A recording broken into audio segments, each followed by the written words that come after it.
ఇది ఖరీదైంది. ప్రపంచంలో మనం ఎవరో రిచెస్ట్ పర్సన్స్ని చూసి వాళ్ళు బాగా ఖరీదైన లైఫ్ని బతికేస్తున్నారని అనుకుంటున్నారు. కానీ మీకు తెలియాల్సింది ఏంటంటే భగవంతుడే మీకు ఎంత ప్రేషియస్ లైఫ్ని ఇచ్చాడంటే అది ఉచితంగా, ఫ్రీ ఆఫ్ కాస్ట్గా మీకు దేవుడు జీవితాన్ని ఇచ్చినప్పుడు ఆయన గురించిన సన్నిధి ఒకసారి అందరూ దేవుని వైపు వినటానికి ప్రయత్నం చేయండి. మీ వైపు చూసి నేను మాట్లాడుతున్నప్పుడు మీరు ఎటో ఉన్నారనుకోండి, ఆత్మ పనిచేయరు, వెళ్ళిపోవాలనుకుంటారు. సో ఇక్కడికి వచ్చాము, ఎప్పుడు మన వాళ్ళతో మనం మాట్లాడుకుంటాము, మన వాళ్ళని మనం చూసుకుంటాము. కానీ ఇక్కడికి వచ్చిన తర్వాత దేవుని యొక్క ముఖ దర్శనం చేసుకోండి, అప్పుడే మన జీవితాలు బాగుంటాయి. ఇప్పుడు బాగుంటాయి కానీ అది అంత సంతృప్తినివ్వదు. సో మీ గురించి ఆలోచించుకోవాలి అంటే మీరు ఇక్కడికి రావాలి. మీ జీవితం ఎంత గొప్పదో తెలియాలంటే ఇక్కడికి రావాలి. అందుకే వీళ్ళు బర్త్డే చేసుకోవాలి అన్న దానిని ఎలా చేశారో తెలుసా? సువార్తను ప్రకటించాలి. ఈ భారం మీకు ఉండాలి.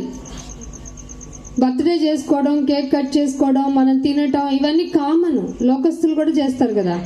కానీ డిఫరెన్స్ ఏంటయ్యా అంటే అసలు నీ జీవితపు విలువ తెలియాలి కదా. అసలు నీకెందుకు బర్త్డే చేసుకోవాలి, అవసరం ఏముంది? మన ఆలోచన ఏంటి? నేను వచ్చేసాను. ఎలా వచ్చాను? అమ్మ నాన్న పుట్టించారు, వచ్చేసాను. మరి అంతేనా? అంతకు మించి ఏం లేదా? అసలు దేవుడు నీ గురించి ఏమనుకుంటున్నాడో తెలియాలిగా. నీవు ఎలా బ్రతకాలని ఆయన భూమి మీదకు పంపించాడో తెలియాలిగా. ఇవేం తెలియకుండా లోకం నడుచుకున్నట్లుగా నువ్వు నడుచుకుంటే, లోకస్తులు నడుచుకున్నట్టుగా ఇక్కడ లోకాన్ని తీసుకొచ్చి పెడితే నీకేం అర్థం కాదు. సో మీరేం ఆలోచించాలి అంటే, ఎందుకునైనా మా బ్రతుకు, మేము హ్యాపీగా బ్రతికేస్తాం కదా, మళ్ళీ నిన్ను జ్ఞాపకం చేసుకొని ఇక్కడెందుకు మేము గ్యాదర్ అవ్వాలి? ఎందుకు గ్యాదర్ అవ్వాలంటే నేను నిన్ను నా కోసం నిర్ణయించుకున్నాను. ఇది ఎవరైనా చెప్పారా? మీ పేరెంట్స్ అయినా? మా పేరెంట్స్ చెప్పారండి, మమ్మల్ని దేవుడు నిర్ణయించుకున్నారని చెప్పిన వాళ్ళు ఎవరన్నా ఉన్నారా? ఒక్కళ్ళు చెప్పండి, చేతులు ఎత్తండి. నోబడి ఒక్కళ్ళు ఉన్నారట. ఇది క్రైస్తవ్యం. దేవుడు నిన్ను నిర్ణయించుకున్నాడు. ఇది ఎవ్వరు, ఏ పేరెంటింగ్ లైఫ్లో పిల్లల్ని కనడం తెలిసిన వాళ్ళు ఎవ్వరు చెప్పటంలా, బాబు నా కోసం కన్నాను రా, నా కలల కుమారుడురా, ఇదిగో నిన్ను ఇలా పెంచాలనుకుంటున్నాను రా, నిన్ను ఈ విధంగా నా డెస్టినీ, నా కోరికలు కొన్ని తీర్చుకోలేకపోయాను, డాక్టర్ని చేయాలనో, ఇంజనీర్ని చేయాలనో, పైలట్ని చేయాలనో, సో చేద్దామని, ఐఏఎస్ ఐపీఎస్ ఇలాంటివి చేద్దాం అనుకొని నిన్ను నా కలల రాజుగా పెంచుకుంటూ, ప్యాంపరింగ్ చేసుకుంటూ, నొప్పి తెలియకుండా, బాధ తెలియకుండా నిన్ను ముద్దు చేసుకుంటున్నాను. ఎందుకో తెలుసా? నా కోరిక తీరుస్తావని. మీకేమన్నా అనిపించిందా ఎక్కడెక్కడన్నా స్వార్థం ఉందేమో? ఎస్, మీరు గట్టిగా ఆలోచించి చూస్తే మీ పేరెంట్స్ కూడా స్వార్థపరులు. అవును, మీరు జాగ్రత్తగా నా మాట వింటే తప్ప అర్థం కాదు. ఏంటమ్మా ఏం చెప్పుకోవచ్చో? రక్తం ఇచ్చి రక్తము పంచి కనింది తల్లి అని చెప్తావు కదా. నాకు చెప్పిన, నేను చూసిన, నేను నేర్చుకున్న బైబిల్ ఏం చెప్పిందో తెలుసా? తల్లి అయినా మరచిన మరచును, నేను నిన్ను. ఇది ఎవరి ప్రేమ మరి? చెప్పారు ఎప్పుడన్నా మీ బిడ్డలకి? మీరన్నా నేర్చుకున్నారా? పోనీ తల్లి అయినా మరచిన మరుస్తుంది. మీ బిడ్డల యొక్క ఫొటోస్ ఎక్కడుంటాయండి? వాళ్ళలో ఉంటాయి, బెడ్రూమ్లో ఉంటాయి, మహా అయితే మీ పర్స్లు, వాలెట్స్లో ఉంటాయి. మన దేవుడు ఎక్కడ చెక్కుకున్నాడు మనల్ని? అరచేతులు. చెక్కుకో, అవుతుందా నీకు? ఎవరి ప్రేమ గొప్పది? ఎందుకో నా మాటలే కరెక్ట్ అనిపిస్తున్నాయి కదా. ఖచ్చితంగా, ఎందుకంటే ఇది నా సొంత మాట కాదు, దేవుని మాట. దేవుని మాట నువ్వు వింటే గనక, దేవుని గురించి ఆలోచించుకుంటే గనక, నీకు ఏ వేదన వచ్చినా, ఏ బాధ వచ్చినా వస్తాయి. మనుషులకే వస్తాయి బాధలు. మానవుడికి వస్తుందా? చెట్టుకు వస్తుందా? పుట్టకు వస్తుందా? వస్తాయి. వాటికి వస్తే అవి ఎందుకని ఎక్స్పోజ్ అవ్వట్లేదు? భరిస్తున్నాయి. నువ్వు వెళ్ళి ఆ చెట్టుకి ఉన్న ఒక ఫ్రూట్ని తెంపు, దానికి నొప్పి కలగదనుకుంటున్నారా? ఖచ్చితంగా కలుగుతుంది. కానీ మౌనంగా నువ్వు నీ ఫలాన్ని ఇచ్చే. ఎవరికి? నా బిడ్డలకి ఇవ్వాలి నువ్వు. అందుకే నిన్ను నేను ఏర్పాటు చేసుకున్నాను చెట్టు. అందుకే ఫలములు ఇవ్వు. నేలలో పండించిన విత్తనాలన్నీ ఎందుకు పండి బస్తాలుగా అయిపోతున్నాయి? నా బిడ్డలు తినాలి. ఎందుకు? నా బిడ్డలకి నేను ఆకలి, దప్పిక అనేటువంటి ఫార్మేటింగ్ బాడీ ఇది. ఈ బాడీకి అన్ని కావాలి. ఎంతగా కావాలి అంటే ఎంత తినినను ఏమాత్రము తృప్తి పొందదు ఈ బాడీ. సో నేను వాళ్ళకి అన్ని రకాలు పెడతాను. నువ్వేం చేస్తావు? పడ్డేకొచ్చి బిడ్డకి కుదిరితే ఒప్పుకుంటే పొద్దుంది, మధ్యాహ్నం, రాత్రి పెట్టేస్తాం మనం. నీ తండ్రి ఎన్ని ఇచ్చాడు? ఎన్ని రుచులు అని చెప్పింది లోకం? 6 రుచులు. ఆ రుచుల్లో మళ్ళీ మనం మింగిల్ చేసుకొని చాలా చాలా కలిపేసుకొని తినేస్తున్నాం. దేవుని ప్రేమకి ఎన్ని రుచులు! ఒక మ్యాంగోలోనే 1000 రకాలు ఉన్నాయట. ఎవరిచ్చారు ఇవన్నీ? ఎందుకు ఇచ్చారు ఇవన్నీ? నా బిడ్డకి ఫ్లేవర్ ఇంపార్టెంట్. తినాలి. తిండి మీద ధ్యాస ఎక్కువ ఉంటుంది. శరీరం అడుగుతుంది. వాడిని నేను డిసప్పాయింట్ చెయ్యను. వాడు నాకు ఇష్టమైన వాడు, నాకు ఇష్టమైన వాడు, నా బిడ్డకి ఇష్టం. నువ్వేం చేస్తావు? పండిన గింజలు తెచ్చో, ఫ్రూట్ని తెచ్చో నువ్వు ఇస్తావు. అసలు నువ్వు చెప్పావు ఎప్పుడన్నా? నేను చేయలేదు నాన్న ఈ ఫ్రూట్, నేను చేయలేదు నాన్న ఈ ఫుడ్. ఇవన్నీ గ్రెయిన్స్ అన్ని ఎవరిచ్చారో తెలుసా? భూమిని ఫలించమని దేవుడు చెప్పాడు అని ఉగ్గు పెడుతూ ఎప్పుడన్నా చెప్పావా? చెప్పలా. అందుకే ఎదిగిన బిడ్డలు ఏమంటున్నారో తెలుసా? దేవుడు లేడని బుద్ధిహీనులు ఎక్కడ నేసుకుంటున్నారు? హృదయములో అనుకుంటున్నారు. దేవుడు లేడని బుద్ధిహీనులు తమ హృదయములో అనుకుంటున్నప్పుడు ఆ స్టేజ్ తెచ్చిపెట్టింది ఎవరు? ఎవరు చెప్పండి? పేరెంట్స్. పేరెంటింగ్ రావట్లా, ఫెయిల్యూర్ అయిపోయింది. పేరెంటింగ్ ఫెయిల్యూర్ అయిపోయింది కాబట్టే జన్మదినమైన దేవుని మాట చెప్పించాల్సి వస్తుంది. జన్మదినమైన దేవుని మాట ఎందుకు చెప్పించాలి అంటే జన్మదినము చాలా ఇంపార్టెంట్ దేవుని దృష్టిలో. దేవుని దృష్టిలో ఇష్టమైనటువంటిది నువ్వు ఎలా మెయింటైన్ చేస్తున్నావు. నీకు ఇవ్వబడినటువంటి విషయాల పరంగా కానీ, నీకు ఇవ్వబడిన ఫ్రూట్ని, ప్రథమ ఫలాలైన మీరు ఎవరండి? మనం గర్భఫలము తెలుసా మీ అందరికీ? ఫలాన్ని ఎలా చేస్తున్నావు? పొద్దున్నే పోరా ఎక్కడికి? 6 గంటలకి వెళ్ళిపో. ఎక్కడికి? ట్యూషన్కి. మళ్ళీ మధ్యాహ్నం నేను క్యారేజీ పంపిస్తాను, అక్కడే ఉండు. రాత్రికి ఎట్లయినా ట్యూషన్ ఉందిగా, ప్రైవేట్ క్లాస్, అక్కడే ఉండు. ఏం నేర్పుతున్నావు? వాడు ప్రెషర్లు తట్టుకోలేక పిల్లలు రెసిడెన్షియల్ స్కూల్స్లో, కాలేజెస్లో ఉన్న పిల్లలు దూకి చచ్చిపోతున్నారు. ఇదే మీ పేరెంటింగ్? ఎవరిచ్చిన ఫలం అనుకుంటున్నావు? దీన్ని ఏం చేద్దామనుకుంటున్నావు నువ్వు? నిన్ను లెక్క అడుగుతానన్నాడు దేవుడు. లెక్కల గురించి ఇక్కడ ఎక్కాలు నేర్చుకోవడం కాదు నువ్వు చేయాల్సింది, దేవుని లెక్కల గురించి తెలుసుకో ఫస్ట్. ఈజీగా వచ్చి వెళ్ళిపోవడం కాదు దేవుని యొక్క గ్యాదరింగ్ అంటే. నేర్చుకోవాలి. పేరెంటింగ్ ఫెయిల్ అయిపోయింది. అందుకే దేవుడు ముందే చెప్పాడు. ఎప్పుడు నేర్పమన్నాడండి? దేవుని మాటలు ఎప్పుడు నేర్పమన్నాడు? నీకు ఇష్టమవుతే రారా అని చెప్పమన్నాడా? బాల్య దినములందే. ఎవరిని జ్ఞాపకం చేయాలి? క్రియేటర్ ఉన్నాడు రా, సృష్టికర్త ఉన్నాడు. జ్ఞాపకం చెయ్యి అన్నాడా లేదా? చేశారా? ఇది కాదా ఫెయిల్యూర్? మనిషి ఎలా బ్రతకాలో నేర్చుకోవటం లేదు, ఏ విధంగా బ్రతకాలో నేర్చుకోవటం లేదు. అలాంటి నువ్వు నీకిచ్చిన బిడ్డల్ని ఎలా పెంచుతావు? అందుకే చాలా మంది పిల్లలు వాళ్ళ సొంత నిర్ణయాలకు వెళ్ళిపోయారు, ప్రెషర్లను తట్టుకోలేక. పిల్లల యొక్క సైకాలజీ అర్థం చేసుకోలేకపోతున్నారు. ఎందుకంటే వాళ్ళు నీకంటే అడ్వాన్స్గా ఉన్నారు. ఎందుకని? అందుగా కోతికి ఏం దొరికింది? ఏం చేస్తుంది అది? ఎవరి మీదకి ఏం విసురుద్దో తెలియదు. సో మీరు మిమ్మల్ని ప్రిపేర్ చేసుకోండి ఫస్ట్. మీరు మారితే తప్ప మీ పిల్లలకి మంచి భవిష్యత్తు ఉండదు. అందుకని ఒక మాట చూపిస్తాను చూడండి. 1వ పేతురు రాసిన పత్రిక మీకు అందరికీ తెలిసిన విషయమే. కొన్ని మాటలు మీతో ఖచ్చితంగా పంచుకొని తీరాలి. 1వ పేతురు రాసిన పత్రిక 2వ అధ్యాయము 9వ వచనం. అయితే మీరు చీకటిలో నుండి ఆశ్చర్యకరమైన వెలుగులోనికి మిమ్మును పిలిచిన వాని గుణాతిశయములను ప్రచురము చేయుట. Repeat it again. మిమ్మును పిలిచిన వాని గుణాతిశయములను ప్రచురము చేయు నిమిత్తము. ప్రచురము, అండర్లైన్ దిస్ వర్డ్, ప్రచురము చేయు నిమిత్తము ఏర్పరచబడిన ఏర్పరచబడ్డాం అందుకు మనం. పిలిచిన వాని గుణాతిశయములను, ఆయన గుణం ఏంటో తెలుసా నీకు? ఆయన గుణము ఎంత అతిశయమో తెలుసా నీకు? నీకు తెలిస్తేనే కదా, నీకు తెలిస్తేనే కదా కనీసం నీ బిడ్డకైనా చెప్పుకోగలుగుతావు. నువ్వు వస్తేనే కదా మందిరానికి. నీకెంతసేపు భజన చేసుకోవాలి. ఏంటి నీ అతిశయం? ఏంటి నీ అతిశయం? నీ చప్పట్లు కోరాడా దేవుడు? అక్కడ పరలోకంలో మారు మోగుతుంది ఆయన గురించి నిత్యము. ఏమని మారు మోగుతుందండి? ఆ పరిశుద్ధుడిని చూస్తూ ఆయనకి ఇంకా వేరే వాడు యూజ్ చేయడానికి లేదు. పరిశుద్ధుడు పరిశుద్ధుడు పరిశుద్ధుడు అని ఆ పరిశుద్ధుడిని చూసి అక్కడ జరుగుతోంది కచేరీ. నువ్వక్కర్లేదు, నిన్ను ప్రచురం చేయమన్నాడు గుణాతిశయాల్ని. ఆయన గుణాతిశయాల్ని నిన్ను ప్రచురం చేయమన్నప్పుడు అందుకే నిన్ను ఏర్పరచుకున్నాను. సపరేట్ వంశం.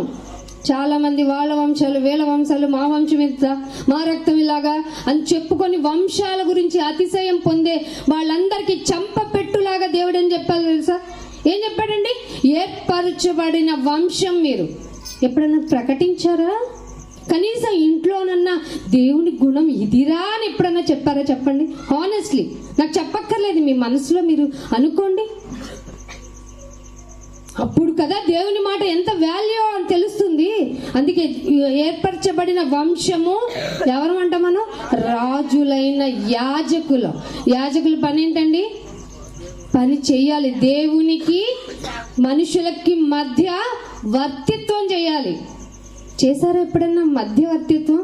నీ బిడ్డల గురించి ఎప్పుడు చేయమన్నాడు? రేయి మొదటి జాము. అది అసలు ఆ టైమే తెలియదు మనకి. ఎందుకంటే మనకి పొద్దస్తు వరకు పనులే, తర్వాత లేవలేని పరిస్థితులే. ఇంకా బిడ్డ కోసం ఏం చేస్తాం? వాడికి ఎర్లీ మార్నింగ్ క్యారియర్ ఉంటుంది కదా, వాడికి స్నాక్స్ పెట్టాలి, ఫుడ్ ఫ్రూట్ అన్నీ ఇచ్చేస్తే సరిపోద్ది. అంటే వాడిని లోకంలో ఎలా బ్రతకాలో పెంచవా? చెప్పవా? అదంతా వాళ్ళ అమ్మ పని. మరి నువ్వేం చేస్తావు? అసలు పేరెంట్లో మొదటి ప్రథమంగా బిహేవియర్ ఎవరిదో తెలుసా? హెడ్ ఆఫ్ ది ఫ్యామిలీ ఎవరు? ఫాదర్. ఫాదర్ సరిగ్గా ఉంటే నీ ఇంటిని త్వరగా కరెక్ట్గా వెళ్ళాలి. కరెక్ట్గా వెళ్ళకపోతే దిక్కులు లేని వారిగా అయిపోతారు. అందుకే అంటున్నాడు, ఏర్పరచబడిన వంశము, రాజులైన యాజక సమూహం. ఒకప్పటి ప్రజలు మీరు, కానీ ఇప్పుడు కాదు. ఒకప్పటి ప్రజగా ఉండక ఇప్పుడు దేవుని ప్రజ అయితే అయ్యారా? ఏ విధంగా అయ్యారు మీరు?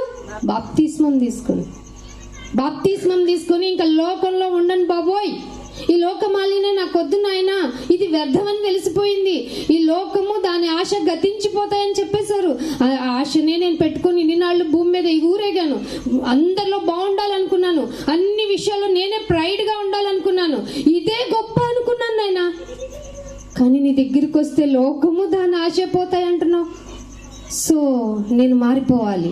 ఇదిగో మారిపోయి బాప్తిస్మం తీసుకుని నీ కొరకు నీ ప్రజగా బ్రతుకుతున్న నేను నీ గుణాతిశయాలని ప్రకటిస్తాను.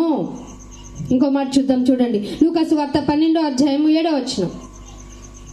లూకాసు వార్త 12వ అధ్యాయము 7వ వచనం. మీ తల వెంట్రుకలన్నీ మీ అమ్మ లెక్కిస్తుందా? ఎనీబడి? అమ్మకి తెలుసా నీ తల వెంట్రుకల గురించి? తెలుసా? అందుకే పేరెంటింగ్ ఈజ్ నాట్ గుడ్. ఎవరికి తెలుసట? నీ తల వెంట్రుకలన్నీ లెక్కింపబడినవి. So don't fear. భయపడొద్దు. చాలా మందిని కదిలిస్తే భయపడిపోతారండి. కదిలిస్తే అంత వీక్ మైండ్ మీది. నీకున్నవాడెవరో తెలుసా నీకు అసలు? కాదు, మీరు భయపడకురి. మీరు అనేకమైన పిచ్చుక తెలుసు కదా, పిచ్చుక ఇప్పుడు కనపట్లేదు అనకండి, నేనేం చేయలేను. అనేకమైన పిచ్చుకల కంటే శ్రేష్ఠులు కారా? ఏంటో శ్రేష్ఠులట. మీరు శ్రేష్ఠులు అంటే ది బెస్ట్. మేమేముందండి రూపాయికి ఏం చెప్తారండి? మీకు ఎక్కడి నుంచి వస్తాయి ఈ మాటలు? నేను అసలు రూపాయికి హమ్మింగ్ వస్తుంది. రూపాయికి కాణికి పని చేయం మేము అంటారా? అనేక పిచ్చుకల కంటే శ్రేష్ఠులు మీరు. ఏ తల వెంట్రుక రోజు ఊడిపోతాయిగా మరి, అయినా కూడా లెక్క పెట్టాడు ఆయన. ఎంత గొప్ప దేవుడండి మనకుండింది. అనేక పిచ్చుకల కంటే మీరు శ్రేష్ఠులు, మీ తల వెంట్రుకలకు లెక్కింపబడి ఉన్నాయి. అందుకే నేను ఒక మాట చెప్తాను. యెషయా గ్రంథము 43వ అధ్యాయము, యెషయా గ్రంథము 43వ అధ్యాయము 4వ వచనం చూడండి. ఎస్, ఇదే, ఈ మాటే కావాలి. ఎందుకో తెలుసా, నీకు అన్ని నాయన పిచ్చుక కంటే నేనెందుకు శ్రేష్టము, నా తల వెంట్రుకలు ఎందుకు నాయన కౌంటబుల్ చేసుకున్నావు, ఏంటి నాయన అంత శ్రద్ధ అంటే ఏమంటున్నాడండి 43వ అధ్యాయంలో 4వ వచనంలో, నీవు నా దృష్టికి ప్రియుడవయ్యావు, నీవు నా దృష్టికి ప్రియుడవై ఉన్నావు, ప్రియుడవైనందుక నిన్ను ఘనపరుస్తున్నాను. నాకు ఇష్టం రా, ప్రియము అంటే ఇష్టం, నువ్వంటే నాకు ఇష్టం నీ బిడ్డలతో చెప్తావు. ఏమని, నువ్వంటే నాకు ఇష్టం రా, నా బంగారు కొండవరా. ఆ కొండకు మెలకన్ను ఉంటే కొంచెం ప్రేమ తగ్గుద్ది, కాలు బాగాలేకపోతే ఇంకొంచెం తగ్గుద్ది, వేలు బాగపోతే ఇంకొంచెం తగ్గుద్ది, తెలియకుండా వచ్చేస్తే అసలు వదిలిపెట్టి ఎక్కడో అనాథగా పడేస్తావు. వాడికి భయంకరమైన డిసీజ్ వస్తే నాకు వల్ల కాదని ఏడ్చేస్తావు. ఏమీ పట్టదు, నీకు అన్ని చక్కగా జరగాలి, అందంగా కనపడాలి, నిన్ను నీ బిడ్డని పొగుడుతూనే ఉండాలి. చిన్న లోపం ఉంటే పట్టించుకుంటామా? ఇది మన ప్రేమ. కానీ దేవుడు ఏమంటున్నాడో తెలుసా, నువ్వు నాకు ప్రియుడురా, నిన్ను ఘనపరిచాను, నిన్ను నేను ప్రేమించుచున్నాను. ప్రేమించాను అని ఉందా? ప్రేమించుచున్నాను అని ఉందా? కంటిన్యూగా నీ బిడ్డలను ఎంతసేపు ప్రేమిస్తావు? వాడి మాట వినకపోతే ప్రేమిస్తావా మనం? నెవర్. ఎప్పుడు ప్రేమించాం, నాలుగు బాధేస్తాం, అవునా కదా? ఎందుకు కొత్త మాట వినటం లేదని. నేను నిన్ను ఎప్పుడు మాట వినకపోయినా ప్రేమించాడు కాబట్టి నువ్వు ఊపిరితో ఉన్నావు, తెలుసా? మాట వినకపోయినా ప్రేమించాడు నిన్ను. ఊపిరి ఉంది తెలుసా నీకు? ఊపిరి ఎవరిచ్చారు? మీ అమ్మ ఇచ్చిందా? మీ నాన్న ఇచ్చారా? ఇంకెవరైనా ఇచ్చారా? ఎవరు ఇవ్వలేదు. భగవంతుడు నీకు ఆయుష్ని ఇచ్చాడు కాబట్టి నువ్వు ఊపిరితో ఉన్నావు. నేను నిన్ను ప్రేమించుచున్నాను గనక నేనే నిన్ను ప్రేమించుచున్నాను, అందుకే నిన్ను ఘనపరుస్తున్నాను. నాకు ప్రియుడవు, you are dearest to me, dearest నువ్వు. అందుకే తల వెంట్రుకలు లెక్కించాను, నిన్ను పిచ్చుక కంటే నువ్వు శ్రేష్టం అని చెప్పాను. నీకు తెలుస్తుందా నా ప్రేమ గురించి? అందుకే నేను కీర్తనల గ్రంథము 139వ కీర్తన, కీర్తనలు 139వ కీర్తన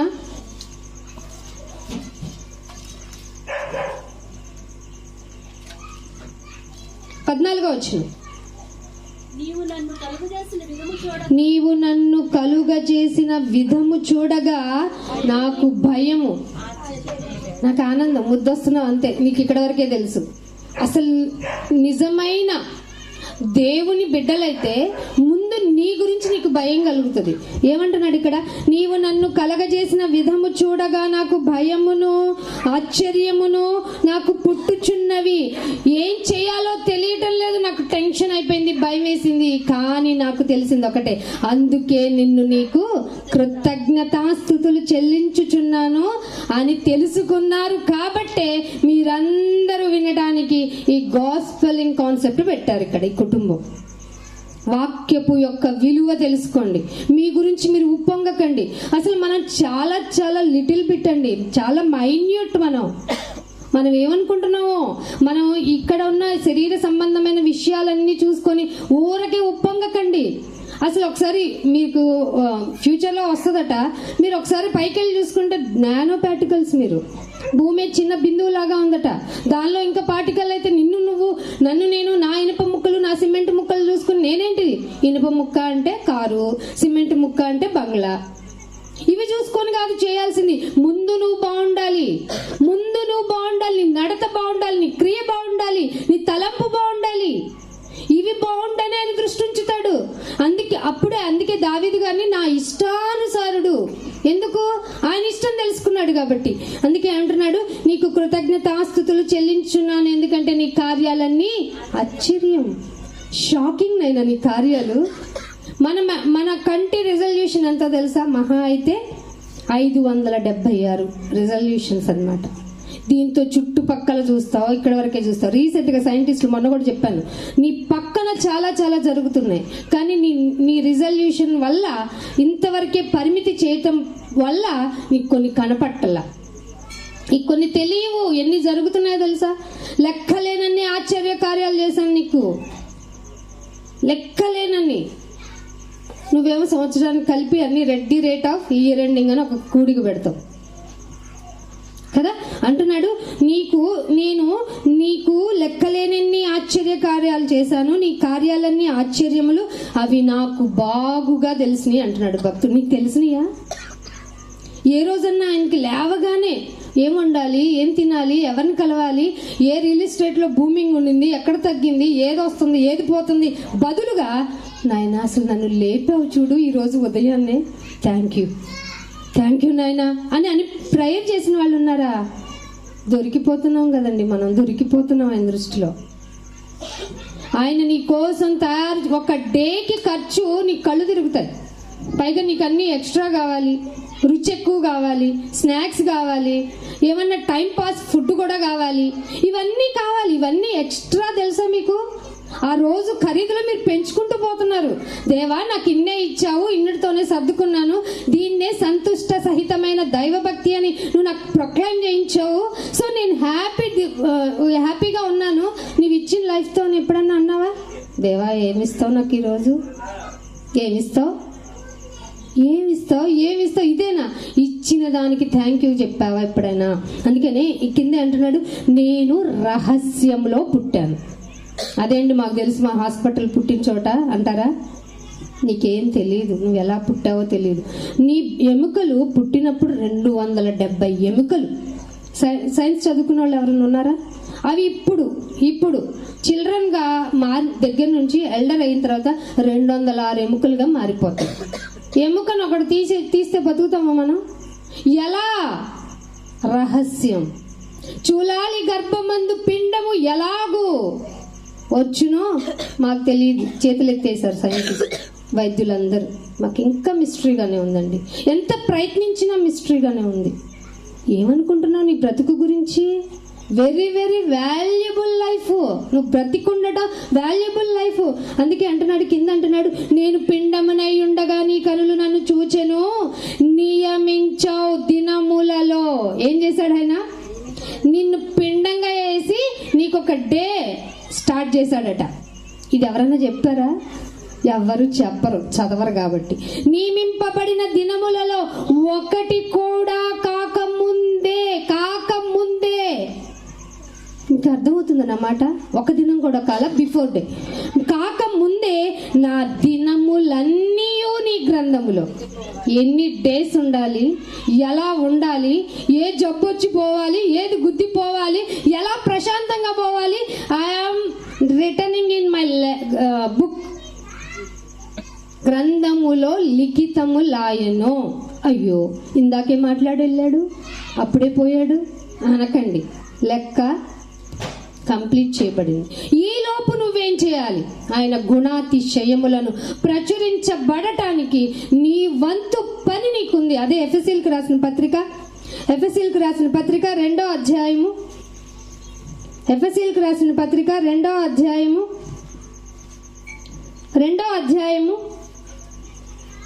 4వ వచనం. దేవుడు కరుణా సంపన్నుడై ఉండి 10వ వచనం చదివిన తర్వాత ఇది చదువుదాం. 10వ వచనం చదివిన తర్వాత, మరియు వాటి యందు మనము నడుచుకోవాలి. వేటి యందు? ఏమిటో చెప్తున్నాడు చూడండి. దేవుడు ముందుగా సిద్ధపరిచిన, నువ్వు పిండంలోనికి రాకముందే నీ కొరకు నియమించిన దినాలను తన డైరీలో రాసుకుని ఎందుకు రాసుకున్నావు నాయన అంటే, దేవుడు ముందుగా సిద్ధపరిచిన సత్క్రియలు అనగా అన్నదానం. నేను మా వాళ్ళకి చెప్తూ ఉంటాను, కన్యాదానం వరకు చేసిన నో యూజ్.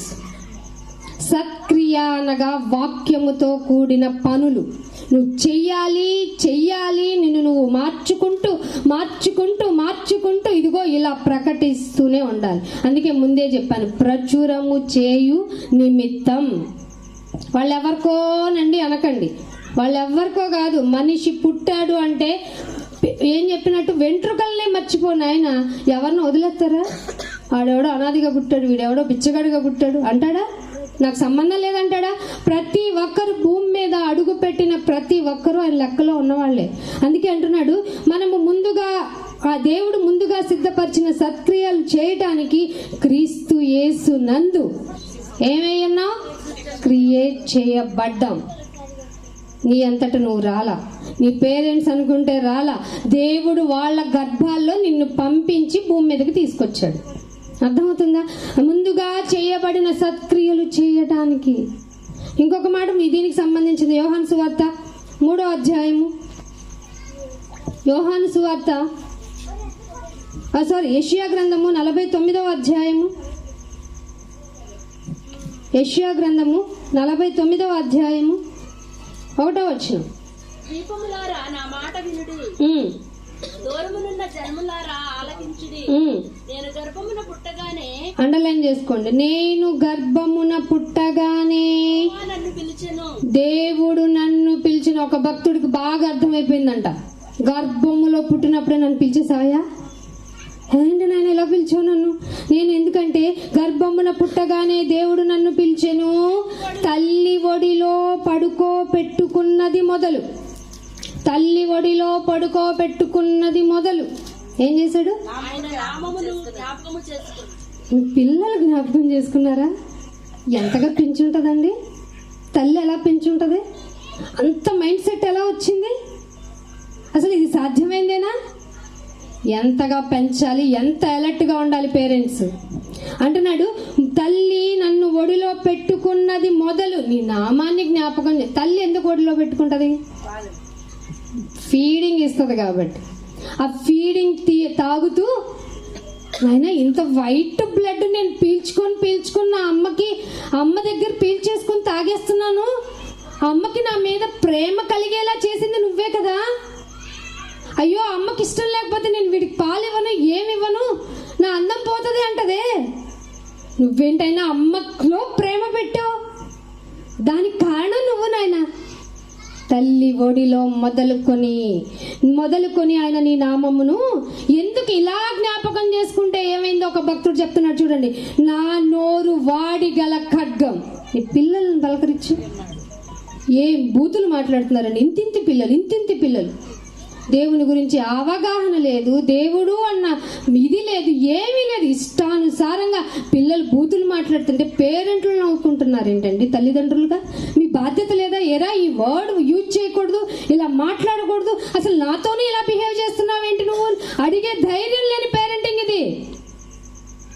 ఏం మాట్లాడుతున్నారు మీరు పేరెంట్స్? అందుకే నేను గర్భాలను మూసేస్తాను పోండి అనేసాడు దేవుడు. తెలుసా మీకు?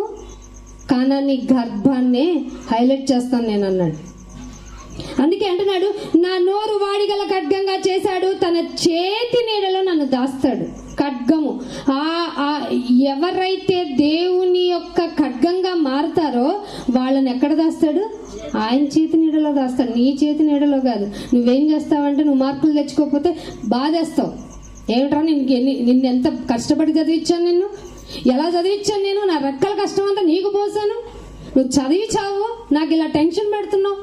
ఇది అదే దేవుని వాడి అయిన ఖడ్గంగా ఉండి చూడు, ఆయన చేతి నీడలో దాచేస్తాడు. అలాగే లాస్ట్ వచనంలో 44వ అధ్యాయంలో చూడండి, 44వ అధ్యాయము 2వ వచనం. 44వ అధ్యాయము ఇదే యెషయా గ్రంథము 2వ వచనం. నిన్ను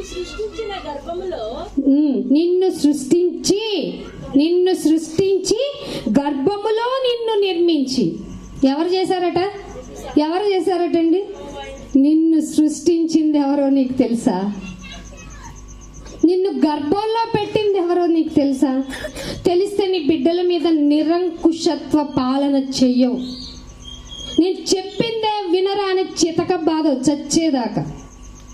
అడిగిన దానికి నోరు తెరిచి అడిగిన దానికి ఇవ్వను అని చెప్తే ఆగిపోని బిడ్డని కంట్రోల్ చేయటం రాదు నీకు. ఎవరు నిర్మించారనుకుంటున్నావు? నిన్ను సృష్టించి గర్భంలో నిర్మించి నీకు సహాయము చేసేవాడు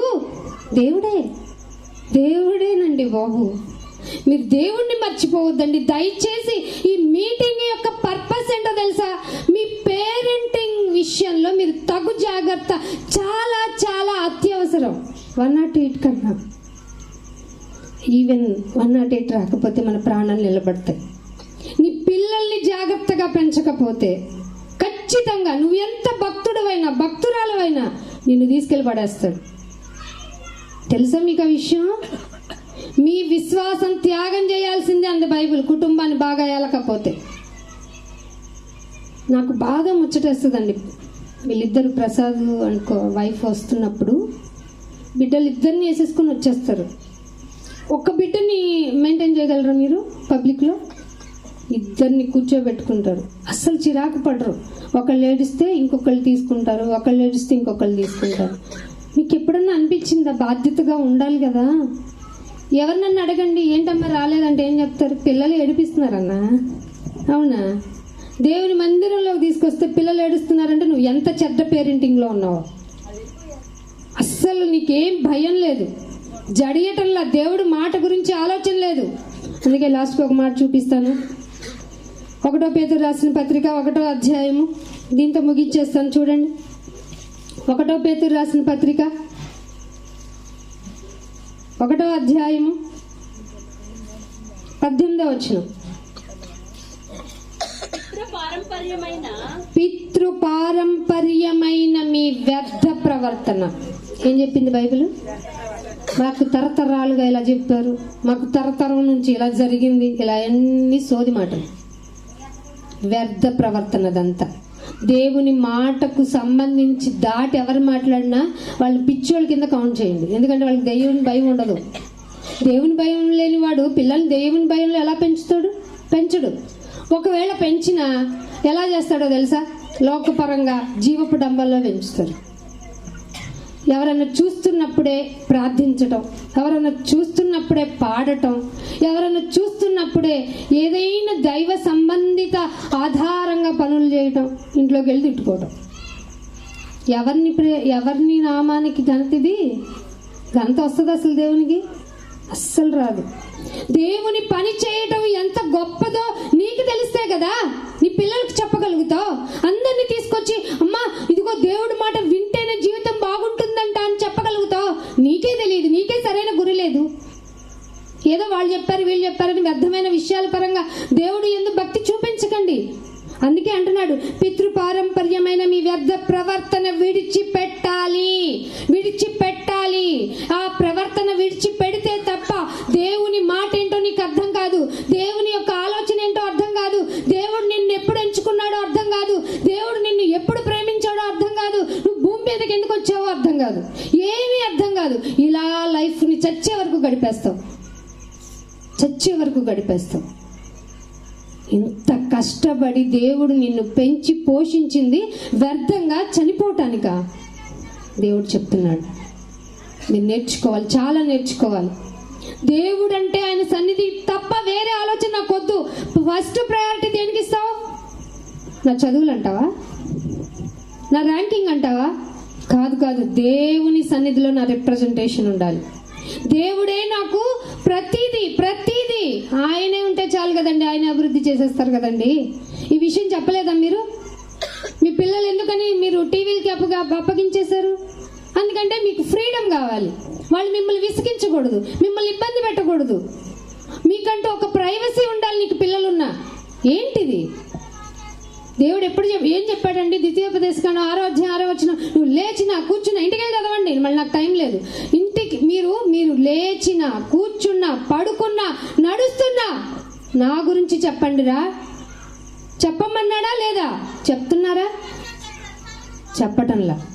మన పిల్లలందరినీ తీసుకెళ్ళి ఎక్కడో పడేస్తున్నాం. వాళ్ళు ఎంత బాధపడుతున్నారో మీకు తెలియదు. వాళ్ళని దేవుళ్ళ పెంచండి, దేవుడే నడిపిస్తారు, వాళ్ళ భవిష్యత్తు బాగుంటుంది.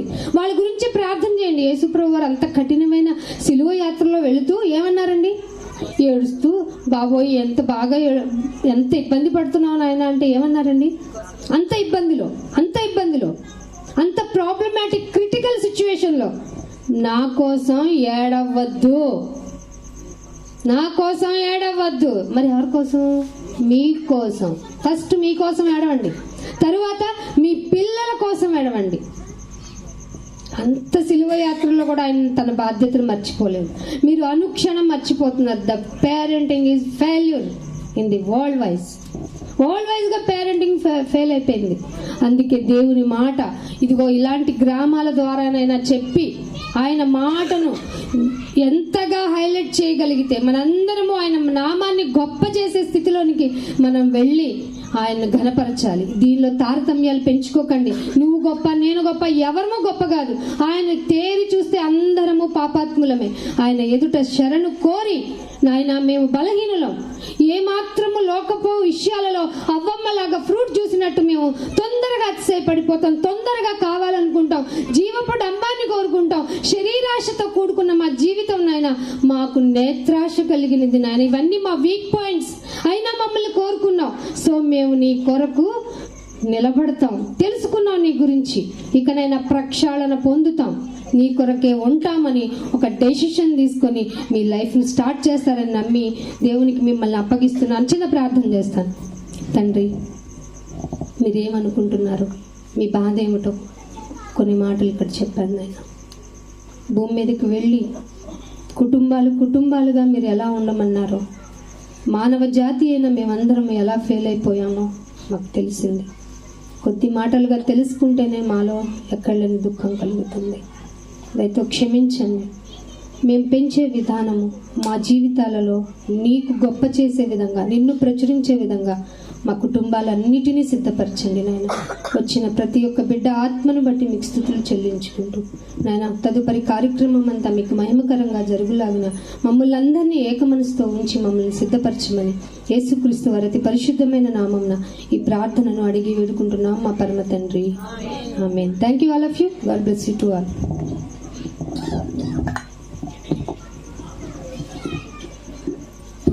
హల్లెలూయా. మన మధ్యలో యేసుక్రీస్తు ధ్యాన మందిర పాస్టర్ గారు ఉన్నారు, వెనుకప్పటి నుంచి రాజశేఖర్ అన్న. మరి అన్న నేను అనేక ప్రాంతాల్లో కలిసి దేవుని పరిచయం చేస్తూ ఉంటాం. మరి ఈ దినం కూడా అన్న వచ్చినందుకు వందనాలు. అన్న మరి ఆహ్వానించాను ముందే. మరి వెనక ప్రేమ మీద ఉంది కనుక సమయం పాటించి కొద్దిసేపు దేవుని వాక్యం అందిస్తే మంచి. దానికి ముందుగా మన మధ్యలో పాస్టర్ గారు ఉన్నారు, అమ్మాయి కూడా ప్రార్థన చేసి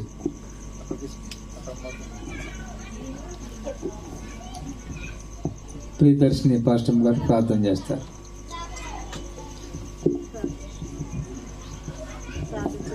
మహాగణుడ, మహోన్నత, సర్వాధికారి, గొప్ప దేవ, నీ ఘనమైన శ్రేష్టమైన ఉన్నతమైన నామమునకు వందనాలు స్తుతులు స్తోత్రము చెల్లించుకుంటున్నాము తండ్రి.